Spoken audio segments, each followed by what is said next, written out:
name's Rachel Jacobs, Education Consultant, and this is our second film for parents. This time we're going to look at writing. As you'll see from our last film, we looked at how you could help and support your child to read better. On this film, I want to talk to you about how to help your child to become a more confident writer. Let's get started. This apprenticeship approach to writing seeks to blend what children are learning at school with phonics, spelling and grammar and things like that, with a more holistic approach where we also think about the audience the child is writing for, the purposes they're writing for, the relevance to them, and whether writing can be powerful or not. When we have buy-in from children on these elements of writing, we see that they tend to progress much more quickly and buy into the whole notion of learning to write. Let's talk about some more of that later, but first I want to look at the stages children pass through from their scribbling right through to mature writing and the journey in between. Let's have a look. These are the stages that most children seem to pass through on their journey of emergent writing or emergent mark making. Most children start by scribbling, and if they're right-handed they'll scribble in a clockwise motion, sometimes round in circles and sometimes like this, and that's all very normal. Notice that the pen stayed on the board the whole time. The next stage is for children to take the pen on and off the paper or the board like this, so that they're making a completely different type of mark, and often they'll stab it like that. Even within this stage, there's a milestone to be reached, which is where children decide that this is not just a tactile experience, but it has meaning or symbolism. They might tell you, look, that's you, or look, it's snowing. The next stage is for children to learn how to do lines horizontally, vertically, diagonally, and sometimes zigzags. After this, they'll eventually learn how to do a circle, and once they can make those sorts of marks, they will start to draw themselves, and it tends to look like a stick man like this, sometimes with hair on, which we all find very endearing. It's really important at this next stage that children focus on marks for drawing, and you don't even talk about writing. Children might draw their dad's garage with lots of bricks and windows and doors and things, or it might be that they draw their family or pets. It doesn't matter, but let's focus on drawing, not writing to start with. Eventually they'll get to a stage where they start to make some marks, which at first, and this picture, might look like birds flying, and you might ask them what it is that they've drawn, but they might decide, no, this is writing. And they might actually have been able to distinguish by reading and by looking at the print that is all around them, that there is something called writing that is different from their drawings, and this again is a major milestone, a really important stage of their development. Now you'll see that the marks for writing are all made up shapes, they're not actual letters, but this is a really important part of your child's learning journey. And don't forget, I'm talking stages here, not ages. Some children will be at this stage when they're 2, depending on how much experience they've had with pens and paper. Other children might be 4 or 5. At the next stage, this is when children perhaps start to write their name, or become much better at the drawings, they have more form, more detail to them. And in addition to the drawings, the children will start to add real letter shapes to annotate their drawing. So Philip may draw a picture of a snake, and his writing underneath is saying this is a snake. Now we can see from the letters that he's chosen that most of them are from his name, but we can see that at this stage he's starting to actually recognise real letters and to experiment with making them. This A is something that he's not quite grasped the right formation from, but he's experimenting with the shape of it. This looks like an S, but it looks like a half of an 8. Again, we don't know what it is, but he's experimenting, and that's a really important stage as well for his writing. Up to now, all of these letters making, all of the mark making is pre-phonetic. The children are not ascribing sounds to the letters, but they are ascribing meaning to their marks, and that's really important. We can't rush these stages. We can't make them go through these stages much faster than they're capable of, but there's a lot of thinking, a lot of experimentation going on, and the children are moving forward, and it's really important. Personally, I don't feel children are ready for phonics until they naturally get to this stage. Now, when your child started phonics, if they're a reception child in September, you might want to think about which stage they were at, in which case there may be a gap there that's holding them back. So let's carry on going through the stages and then think about how we can support our child through them. All the way through the different stages, children need to be full of confidence. It's what propels them to move forward. It's what helps them to develop. And your job through every stage is to be really excited and happy about what they're doing.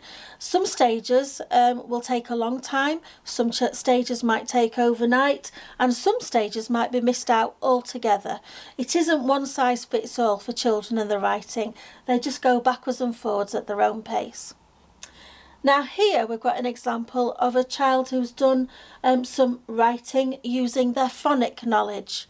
And when children get to this stage, if they are taught holistically and in the apprenticeship approach, they'll start to use phonics to represent the first sound of each word they want to write. This particular piece of writing is an invitation, and it says, "Will you come to my house today?" When children are at the stage where they're starting to grasp phonics, if they're very, very confident at the same time, they'll use this stage to write entire nursery rhymes or stories with the knowledge that they have. And this is why, again, we call it the apprenticeship approach, because it's not writing that's necessarily correct, but they're just having a go and having an experiment. I'm sure you can see from this picture which nursery rhyme this child has written out. He's written his Humpty Dumpty sat on his wall, he fell off his wall, all the king's horses, all the king's men couldn't put Humpty together again. Notice how words, tricky words from reading and other experiences of reading and writing are added into his nursery rhyme as he writes. That's really lovely that he's using his additional knowledge. Notice as well that there are no finger spaces, and that's okay, because again, we're just experimenting, we're just having a go. I would just be thrilled with that stage when children get to that point. Once the children have worked through using initial sounds to represent every word, they tend to go to initial and last sounds. Words like was, at, come. After they've done that for a while, children will start to hear the middle hard sounds, the consonant sounds in words as well. So here we can see the word butterflies. Children can be at this stage quite a long time until eventually they start experimenting with vowel sounds as well. But this is a fantastic piece of writing. It's one of my favourites ever. It's a story that this little boy Thomas has written. It's got a beginning, an end, and a little bit of horror in the middle. Let me read it to you. One morning, some butterflies came out to play. A cat came out, he caught the butterflies, and that was the end of the butterflies. So by the time the children have gone through the stage of looking at the first letter of every word, first and last, first, last and middle, and then experimenting with vowels, they've really become a writer, and it's our job to make sure that they feel confident to keep trying as they then begin to learn other things like grammar and spelling, finger spaces, and all of that kind of stuff. But this early stage is really crucial that children have that chance to go through and chance to experiment and find out about writing in an emergent apprenticeship type of way. That's the mechanical bit. Now let's talk about the rest. What can we provide in addition to that to support our children to write? Just a word of warning, please don't have children copying writing all of the time, especially if they're in that early stage of scribbling.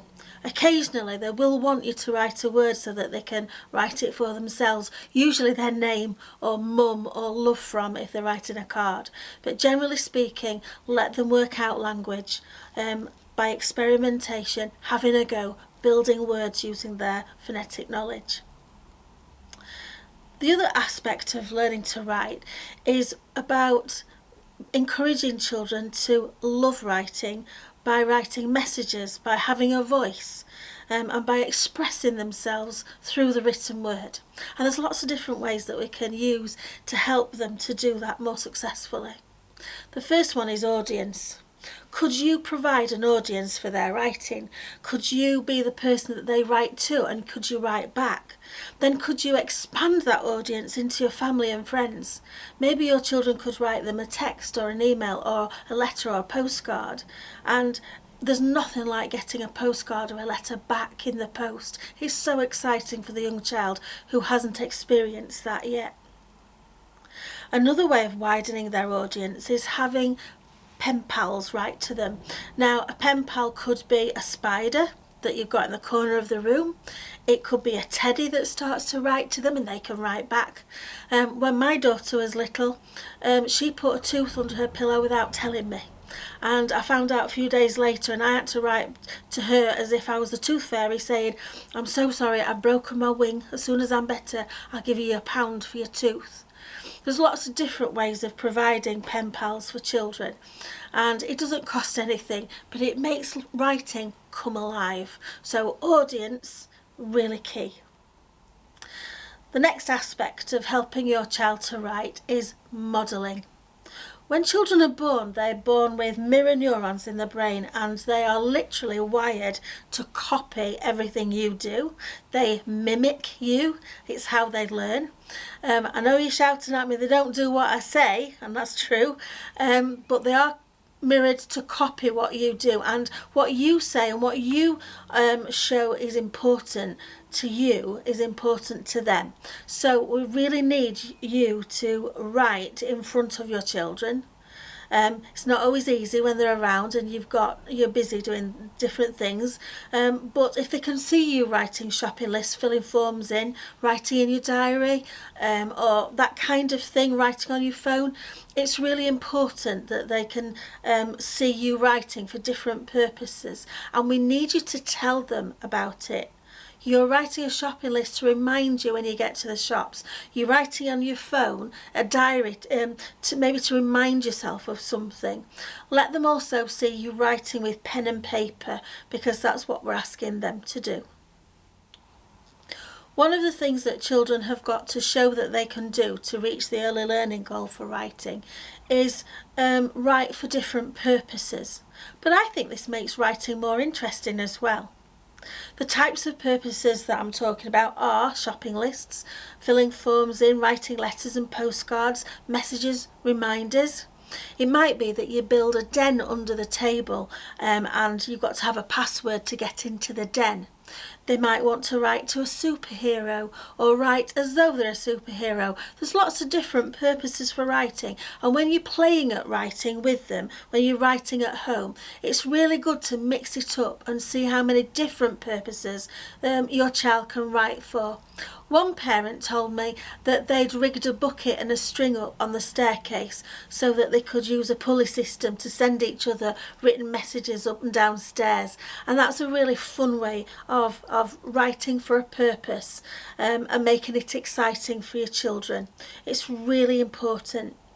There are lots of other ideas like ask me about stickers, where you just take an address label and stick it on their shoulder and say ask me about, so that when they see grandma or when dad comes home or something like that, something that you're really excited about, a milestone that they've reached or something you're pleased about, is written down for everybody to see. Lots and lots of different ways of helping children to understand purposes. All of these things that I'm talking about as well are relevant to them. They're not just writing a piece of writing for an adult assessor. They're writing a piece of writing that is important and means something to them, and that's really key too. The next thing I want to talk to you about is the power of the written word. And this is my most favourite story ever. There was a little boy in my class who was 4 in nursery, and his name was Zane. And he came back into the classroom one day absolutely disgusted that we'd taken away the big red bike that had the platform on the back. And how on earth did we think he was going to do taxis and weddings anymore if we'd taken away the big red bike? He really was disgusted. So I said to him, well, the head teacher took it away. Write her a letter. Tell her all about it. Tell her that you're upset about it. And he did. Now, Zane is not a child who ever wanted to write. He was always reluctant. He would never go to the writing area in the classroom. But this time he was so angry, he wrote a letter to the head, and we trotted on to her office to tell her all about it and give her the letter. I expected the head teacher to say, oh, what lovely writing, Zane, and thank you very much, and I'll do something about it eventually, and make a big thing about him writing a letter. But she did more than that. She did something that changed my thinking about writing forever. What she did was she took the letter, said to Zane, come on with me to the other office, and they collected all the catalogues that have got bikes in. And she brought it back to the classroom, all of these catalogues with Zane, and she put them on a table in front of everybody, and she said to the children in my class, when Zane and his friends have chosen which bike they want me to replace the old one with, because of Zane's letter, I'm going to ring up and order the new bike today. And because Zane experienced the power of the written word, I couldn't stop him writing after that. It just flowed naturally. And he's very bossy, so we had posters all over the classroom. Do not put sand in water, do not put water in sand, do not stand on books. But because he found his voice through the written word and made something happen, it changed everything. And it's so easy to do. The next time you plan a lovely trip or a holiday, or you're going swimming, have an excuse. It's been cancelled because of this, that and the other. Have your children in uproar about it, but get them writing to somebody who suddenly changes it. In my class, again, the children came in one day and they said, the grass is tickling our legs and we don't like it. And in the summer they're all wearing shorts and the long grass was making them uncomfortable. So I said, well, let's write to the council and say, please cut the grass again. And we did, and we didn't actually send the letters to the council, and we had to persuade the head to ring up the council and pay for another grass cutting. But I made them think that their writing had caused that to happen. And they got a letter back that I wrote that says, yes, we will cut your grass. Tickled legs is not good. And then we worked on power of the written word after that, and we found that children bought into it much more quickly. We do this kind of at Christmas, don't we? We send a letter to Father Christmas, and Father Christmas answers by giving them presents. Why aren't we doing that kind of thing every week? Because it will make them so motivated. The last aspect of learning to write that I want you to know about is the importance of links. Children need to know that they're learning sounds in phonic lessons so that they can actually encode words for writing and decode words for reading. I ask teachers all the time, what do your children know about this? And when I ask children in classrooms, they sometimes think that they're just learning phonics for phonics' sake, and that's not good at all. So making links and understanding why they're learning sounds and how they're using them in writing and reading is really key. And of course, the more you talk, the better writer your child will become. The more you read, the better writer they will become, because all the curriculum links together. Some children are struggling with writing because they don't have good fine motor control, and we tend to see this more in boys who are really good at kicking balls and climbing and doing gross motor activities, but less good at fine motor. They need lots of practice with their fingers, maybe using nuts and bolts or anything like that that will help them to get really good at fine motor control. So you can see how the whole curriculum, everything links in to everything else, and that's really, really key. Now, I mentioned this on the reading video, I'm going to say it again. Children have a working memory. There's only so much we can stuff into our working memory every day before it has to be processed into our long-term memory so that it sticks and we can use it long-term. And children process information while they sleep. If you want your children to be good at writing, they've got to get some sleep. Experts recommend 12 to 13 hours sleep a night for a 4 and 5-year-old because they're learning so much and at such a pace. Hydration is really important. Children need lots of water and milk, no sugary drinks, but the brain is made up of water, 85% of it. So again, if the brain's going to work well, let's get it hydrated. And of course, good nutrition. Good fruit, good vegetables, really important if the brain is going to operate at its optimal level. All these things will help your child to become a great writer. I don't want children to learn to write. I want a child to become a writer. And as a parent, you can make the gulf of difference by being a great audience, showing them the power of the written word and writing for lots of different purposes. Let's make learning irresistible.